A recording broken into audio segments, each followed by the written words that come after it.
Giovani Santillan absolutely destroys Alexis Rocha in 6 rounds. Now, I had Rocha late round stoppage, and I'll explain why I had him. Giovani Santillan was a guy who with a 52, 50 some percent knockout rate, and there were lesser opponents who I felt that didn't have the chin that Alexis Rocha had that were going to distance with him. He didn't jab his way in. On paper, he's shorter. On paper, he's smaller. Uh, on paper, Rocha hits harder. Okay. In the ring, he looked bigger. He was definitely stronger in the clinch. He was having his way with Rocha in the clinch.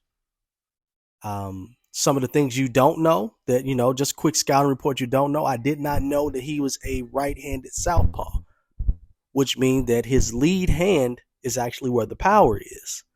And in some of my scouting reports, he didn't even look like he had a great jab. Most guys that are kind of inverted like that fights with their lead hand up front, normally they have an excellent jab and they use it a lot and they hook off the jab and all the rest of that. Giovani Santillan doesn't fight in that style at all, so I had no idea that he was even right-handed by how he threw it in his past fights. That does go to show you that sometimes the tape will lie. Now, you have a lot of trainers there to say, oh, the tape lies a lot. I disagree. I think 90% of the time you can figure out a fighter's habits. But in this case, this guy was hungry. I didn't know that they sparred 50-something rounds and that Rocha was the up-and-coming fighter, so more likely he probably was getting schooled then.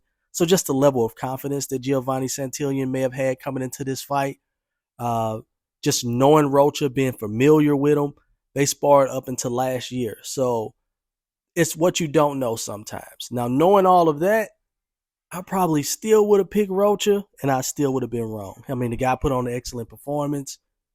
If he can continue down the path he's on, I know he's 31 years old, not too far out of his prime, his physical prime, not his boxing prime, not too far out of his physical prime. He's definitely learning mentally because his ring IQ has got a lot higher. If he can continue to get stronger, continue to use that jab, working with a guy like Robert Garcia, he's definitely going to learn a good jab. Robert Garcia was able to turn Marcos Maidana around and have him using a good jab. He could be a threat in the welterweight division. I mean, it's not too many guys there.